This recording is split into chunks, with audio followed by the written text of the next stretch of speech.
Bismillahirrahmanirrahim. Assalamualaikum warahmatullahi wabarakatuh. Waalaikumsalam warahmatullahi wabarakatuh. Baiklah, di sini kami dari kelompok 1 ingin memaparkan hasil makalah kami yang berjudul Manajemen Proyek. Arti penting manajemen proyek adalah suatu rangkaian aktivitas yang di dalamnya terdiri dari kegiatan perencanaan, penjadwalan, dan pengendalian proyek yang terdiri dari beberapa aktivitas atau kegiatan. Manajemen proyek dapat diterapkan pada jenis proyek apapun dan dipakai secara luas untuk menyelesaikan proyek yang besar dan kompleks. Fokus utama manajemen proyek adalah pencapaian tujuan akhir proyek dengan segala batasan yang ada, waktu dan dana yang tersedia. Tujuan utama adalah membantu manajemen dalam menyusun penjadwalan suatu proyek, menentukan total waktu yang digunakan untuk menyelesaikan proyek, menentukan aktivitas atau kegiatan yang perlu didahulukan, dan menentukan biaya yang diperlukan dalam menyelesaikan suatu proyek. Semuanya diarahkan pada sasaran yang telah ditetapkan dan berlangsung terus-menerus dengan berjalannya waktu. Tujuan manajemen proyek. Suatu proyek pasti mempunyai suatu tujuan yang ingin dicapai. Dalam mencapai tujuan tersebut, suatu proyek biasanya mempunyai kegiatan yang berlangsung dalam waktu tertentu dengan hasil akhir tertentu. Proyek dapat dibagi-bagi menjadi sub-sub pekerjaan yang harus diselesaikan dengan batas waktu tertentu. Untuk mencapai tujuan proyek secara keseluruhan dengan tepat waktu, ciri-ciri manajemen proyek. Mekanisme proyek dalam hubungan dengan pengelolaan organisasi dan sumber daya mempunyai ciri-ciri tertentu. 1. Memimpin organisasi proyek dan beroperasi secara independen. 2. Pembawa tunggal untuk mencapai satu tujuan proyek. 3. Memerlukan bermacam-macam keahlian dan sumber daya. 4.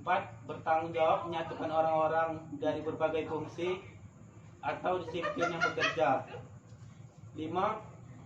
Memfokuskan pada ketetapan waktu dan biaya.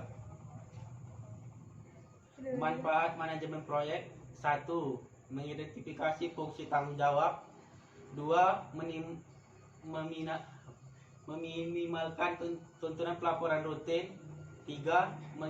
Mengidentifikasi batas waktu untuk penjadwalan. 4. Mengidentifikasi metode analisis peramalan. 5. Mengukur prestasi terhadap rencana. 6. Mengidentifikasi masalah dini dan tindakan perbaikan. 7. Meningkatkan kemampuan estimasi untuk rencana. 8. Mengetahui jika sasaran tidak dapat dicapai atau terlampaui. Aspek-aspek dalam manajemen proyek. Dalam manajemen proyek, yang perlu dipertimbangkan agar output proyek sesuai dengan sasaran dan tujuan yang direncanakan adalah mengidentifikasi sebagai masalah yang mungkin timbul ketika proyek dilaksanakan. Beberapa aspek yang dapat diidentifikasi adalah sebagai berikut. Yang pertama, aspek keuangan. Yang kedua, aspek anggaran biaya. Yang ketiga, aspek manajemen sumber daya manusia. Yang keempat, aspek manajemen produksi. Yang kelima, aspek harga. Yang keenam, aspek efektivitas dan efisiensi. Yang ketujuh, aspek pemasaran. Yang kedelapan, aspek mutu. Yang kesembilan, aspek waktu.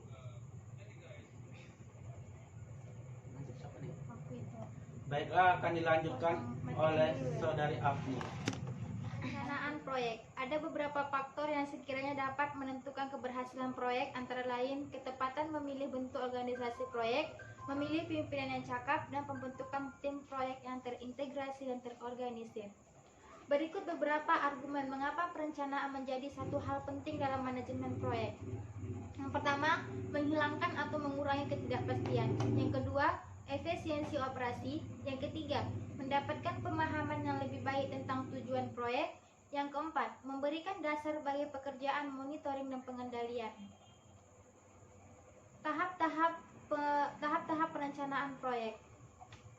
Orang yang menjadi pimpinan pekerjaan proyek harus mendapat wewenang untuk melakukan perencanaan, Membuat jadwal dan anggaran. Langkah-langkah perencanaan meliputi: yang pertama, penentuan tujuan proyek dan kebutuhan-kebutuhan untuk mencapai tujuan tersebut. Kedua, mengidentifikasi pekerjaan-pekerjaan apa yang diperlukan untuk mencapai tujuan itu dan bagaimana urutan pelaksanaan kegiatan-kegiatan tersebut. Tiga, organisasi proyek dirancang untuk menentukan departemen-departemen yang ada, subkontraktor yang diperlukan, dan manajer-manajer yang bertanggung jawab terhadap aktivitas pekerjaan yang ada. Keempat, jadwal untuk setiap aktivitas. Yang kelima, mempersiapkan anggaran dan sumber daya yang diperlukan untuk melaksanakan setiap aktivitas. Yang keenam, mengestimasi waktu, biaya, dan performansi penyelesaian proyek. Permasalahan tahap perencanaan. Berikut beberapa permasalahan yang sering muncul pada tahap perencanaan. Pertama, tujuan dan sasaran proyek tidak bisa disetujui oleh semua pihak. Kedua, tujuan proyek terlalu kaku sehingga kurang bisa mengakomodasi perubahan-perubahan. Tiga, tujuan tidak ditetapkan dengan baik. Empat, tujuan tidak dapat dijabarkan ke dalam bentuk yang dapat dikuantifikasi atau tidak terukur. Rencana induk proyek. Proses penyiapan rencana induk proyek sebaiknya dilakukan sejak awal, bahkan sebelum proyek didelegasikan kepada tim. Yang pertama itu bagian deskripsi proyek. Bagian ini berisi deskripsi singkat tentang latar belakang, tujuan, kebutuhan, kendala, masalah yang ada, dan antisipasinya. Bagian kedua itu manajemen dan organisasi, berisi antara lain manajemen proyek dan organisasi, kebutuhan orang, training dan pengembangan, berisi program training dan pengembangan sumber daya manusia untuk mendukung proyek. Bagian ketiga yaitu bagian teknis, berisi penjelasan aktivitas utama proyek, waktu, dan biaya. Komponen-komponen bagian ini secara umum adalah sebagai berikut. Yang pertama, rincian pekerjaan. Yang kedua, jadwal proyek. Yang ketiga, anggaran dan dukungan keuangan. Yang keempat, testing. Yang kelima, dokumentasi. Yang keenam, implementasi. Yang ketujuh, rencana peninjauan pekerjaan. Dan yang terakhir, justifikasi ekonomi. Alat-alat perencanaan. Berikut ini beberapa alat bantu yang bisa digunakan dalam perencanaan proyek, yaitu work breakdown structure, matrik tanggung jawab, Gantt chart, jaringan kerja atau network. Sifat perencanaan proyek.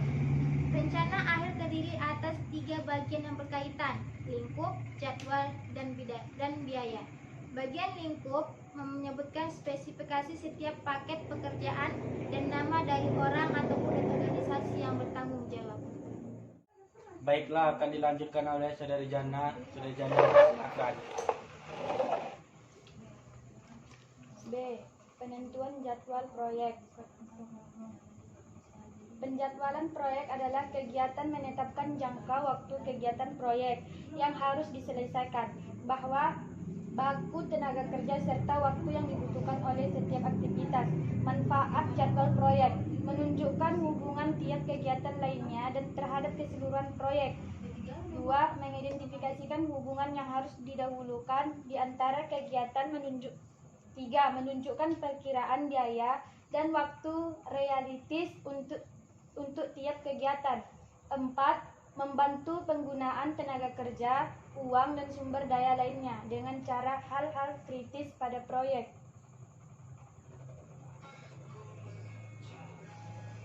Faktor penjadwalan proyek. 1. Kebutuhan dan fungsi proyek tersebut.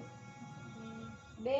Keterkaitan dengan proyek berikutnya ataupun kelanjutan dari proyek selanjutnya. C. Alasan sosial politis lainnya. D. Kondisi alam dan lokasi proyek. E. Keterjangkauan lokasi proyek ditinjau dari fasilitas perhubungannya. F. Ketersediaan dan keterkaitan sumber daya material. G. Kapasitas atau daya tampung area kerja proyek terhadap sumber daya yang dipergunakan selama operasional pelaksanaan berlangsung. H. Produktivitas sumber daya. I. Cuaca, musim, dan gejala alam lainnya. G. Referensi hari kerja efektif. Baiklah, akan dilanjutkan oleh Rio. Rio, silakan. C. Pengendalian proyek. Kendali proyek seperti kendali sistem manajemen lainnya melibatkan pengawasan yang ketat terhadap sumber daya, biaya, kualitas dari anggaran. Kendali juga berarti menggunakan sebuah siklus umpan balik atau feedback loop untuk merevisi rencana proyek dan memiliki kemampuan untuk menambah sumber daya kemanapun mereka paling dibutuhkan. Laporan dan grafik PAD atau CPM yang terkomputerisasi banyak tersedia saat ini dari begitu banyak perusahaan perangkat lunak yang saling bersaing. Program-program ini menghasilkan beragam laporan termasuk A. Perincian biaya detail untuk masing-masing tugas. B. Kurva total program buruh. C. Tabel distribusi biaya. D. Rangkuman biaya dan jam fungsional. E. Peramalan bahan mentah dan pengeluaran. F. Laporan varian. G. Laporan analisis waktu. Dan H. Laporan status kerja. Demikianlah hasil dari makalah kami. Lebih dan kurangnya saya mohon maaf. Wabillahi taufiq walhidayah. Wassalamualaikum warahmatullahi wabarakatuh. Waalaikumsalam warahmatullahi wabarakatuh.